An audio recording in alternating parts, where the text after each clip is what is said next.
One real estate agent's strategy for climbing Kilimanjaro completely changed how Press and I think about real estate team growth. Today we talk about how the most successful real estate teams are built, not just for production, but for freedom.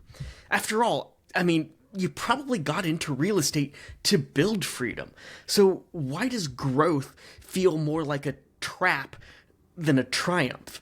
Your team is closing more deals than ever, but you wake up at 3 a.m. worried about operations. Everyone sees the success from the outside, but what they don't see is the stress that you feel on the inside. This is the Built to Scale podcast. Let's get started with today's episode where Press and I break down the growth trap and how to fix it.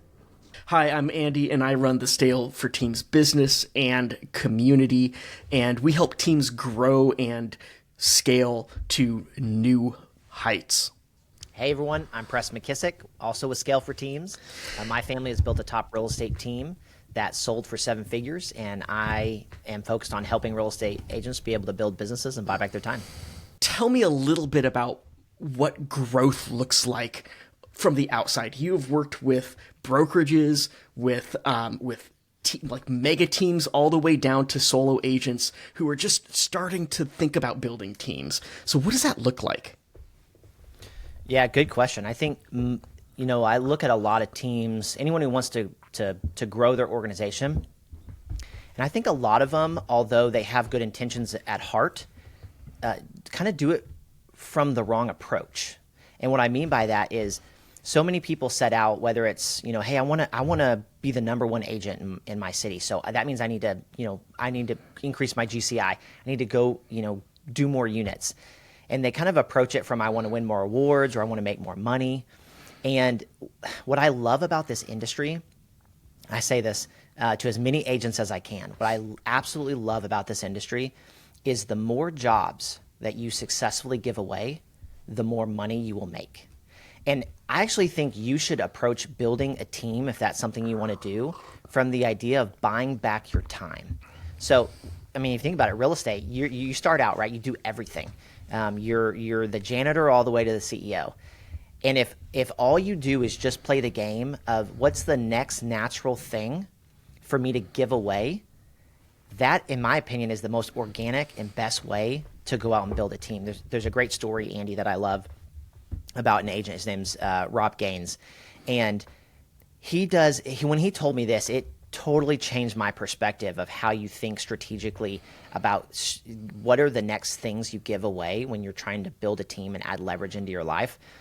So what he does every year is he tries to take at least 1 or 2 bucket list trips a year, right? So we're talking like climbing Mount Kilimanjaro and Machu Picchu and going on a safari, right? All the cool stuff that we all have on our list of items we want to do before we pass on and move on out of this world. And so his bucket list items, he strategically tries to do 1 or 2 a year. And then what he does, Andy, is he decides ahead of time what jobs is he going to give away and never take back. And I love that idea. So and if you think about it, his trips are like, a week and a half to 2 weeks long.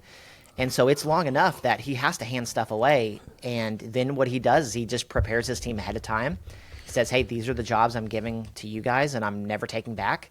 And so they have to prepare ahead of time and be ready for that.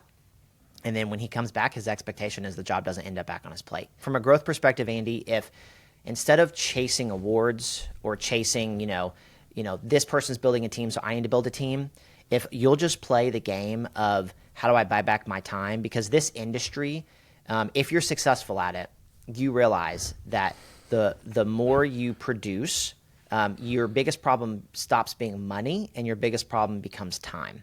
Absolutely. And the way that you shift that focus is you play the buy back your time game. And so I actually believe building a team should be an organic approach. You shouldn't necessarily set out to say, I want to have a 100-person team. You should set out to say, how do I continue to buy back my time? And then when you add people into your world, it becomes, how do I help them build the life that they desire? And when you focus on those things, building a team's organic. I love that. I love that story. It's so good.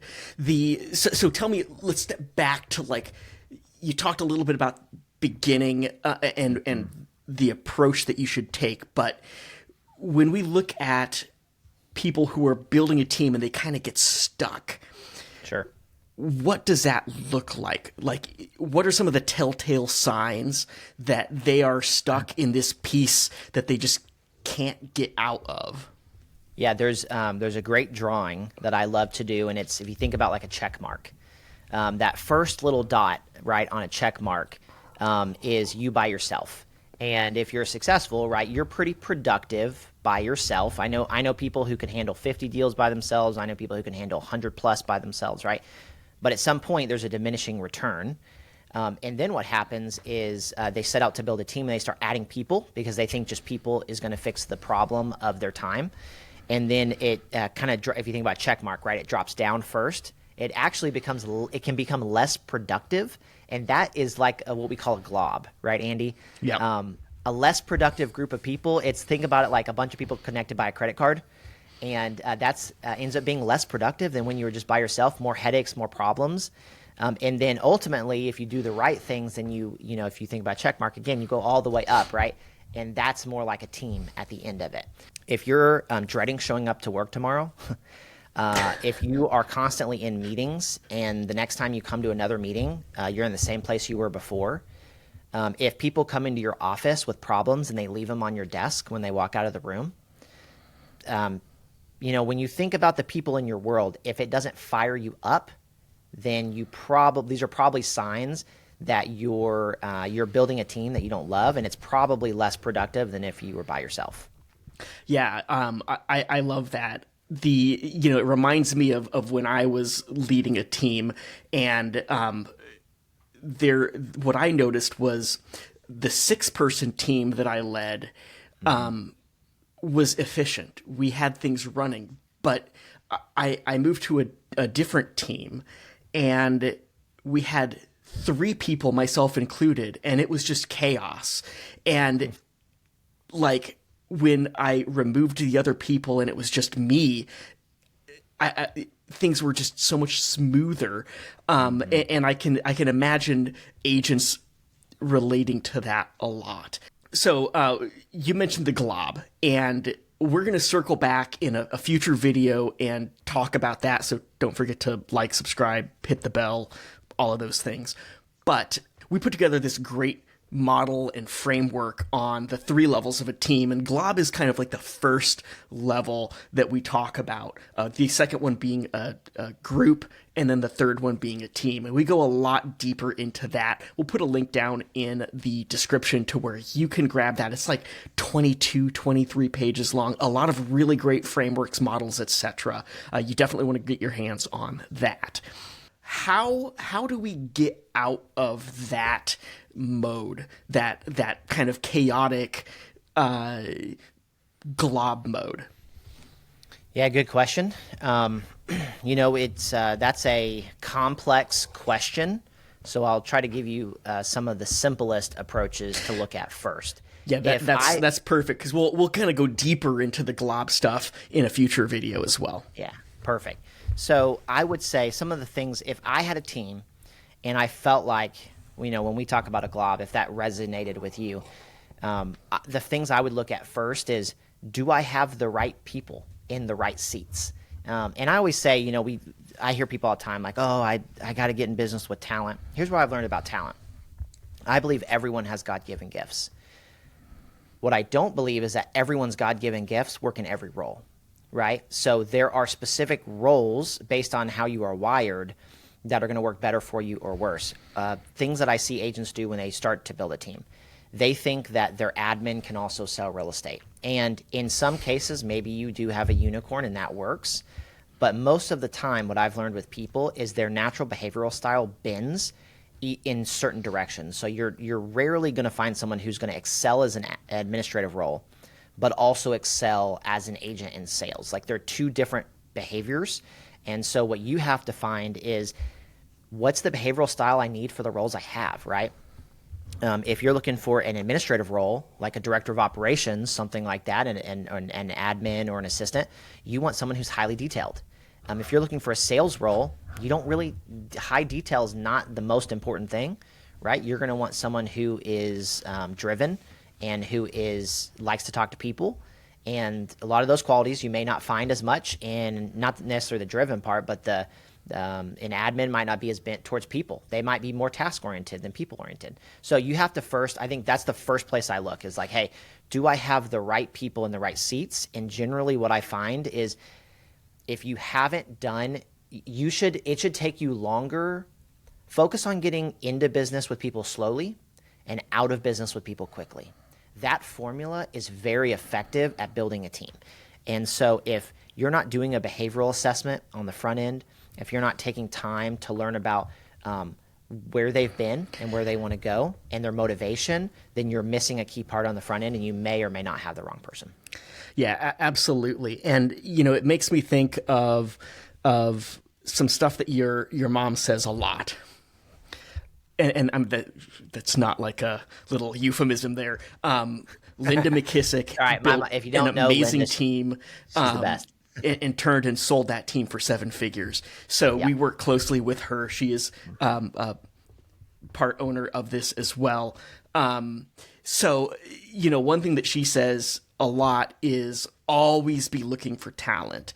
And when you're not always looking for talent, and the hire slow, fire fast doesn't work, because you end up hiring out of pain versus so good. Seeing hiring and growth as a growth strategy. Andy, I remember going early on in my wife and I's real estate career. We had the opportunity to go shadow a top team in Houston. I think at the time they were selling like 1,000 units a year. So there's a few houses, right? And we went and shadowed them. And I remember sitting down and we were talking about growing a team. And he was talking about their goals. And I said, do you have how do you know who does what roles? And he pulls out this organizational chart. And it literally has these little bubbles with who is where in the organization. And then what was interesting is on there he had bubbles with question marks on them, no name people. And I'm like, what are these? And he said, oh, those are the roles that we need, that we are actively looking to fill. And again, to your point, not out of pain, but out of a need. And so what his rule of thumb was, I try to look for people 6 months before I know I actually need them. And on a side note, as a real estate, business owner, that requires you to spend time working on the business and not always in the business. Yeah. And we should definitely talk sometime, Andy, deeper on the idea of white space, because I don't think enough business owners in general, but real estate teams create enough white space in their schedule. They're so full that they have no time to focus in the business. But anyways, so he showed me this map. And then what he did, Andy, is he flipped the page. He had the next 10 years built out of his organizational chart in every role that he was going to need based on their growth trajectory. Talk about building a vision for people. When you sit down with someone and they're, a talented person, what a talented person wants to know is, what are you going to do for me, and how can you help me get where I want to go? Yeah. And when you can open up and say, hey, we're hiring for this role today, but in 5 years, I'm going to need a leader for this part of the organization, and these opportunities are going to open up. You've just painted a roadmap of where you can go inside of our company. And that's really attractive to people who want, who are talent and want to be a part of an organization that's growing. I love that. I love that so much. We got to wrap this up, but is there any last things that you want to add about growing a team, but finding that kind of stress point? Here would be my word of encouragement. It's never final.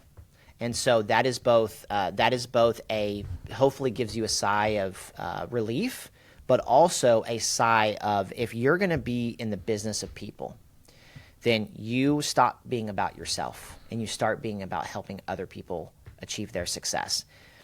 And so many people in this industry are so successful. You're great individual performers, but to make the jump from individual performer to great leader, there is a canyon in between those, and you have to build the roadblocks of leadership and of caring more about other people's success than your own success in order to cross that bridge. My encouragement is this, though. If you are in a place where you don't love your team, it's never final. That's okay. Go back to the drawing board and rebuild it the right way. I can't tell you how many teams I have seen. We worked with one, Andy, over the last 3 years. They were in a horrible place. The Rainmaker, his name's Ryan, he didn't even know if he wanted to continue to build a team. Fast forward to today, his team makes him over $300,000 in GCI. Like that, you can build an amazing team the right way in a short amount of time, but you got to do the right things, and you got to be willing to be okay to rebuild. And so if you're in a place where you don't love what you've built, that's okay. It's not final. You can rebuild. I love that. And that's a great segue, too, because that team we actually feature in that framework and model document where we talk about the 3 levels of a team. So once again, that link will be in the description. We talk a little bit about that team, the case study in the Glob section, and how he was able to move out of the Glob as you guys work together. So Press and I have both seen what happens when agents build teams the wrong way.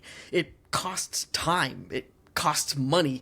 And perhaps worst of all, it sucks the joy out of something that you love. But it doesn't have to. Stick with us. We are just getting started. Hit the subscribe button, follow us, and then grab our real estate team blueprint in the link below.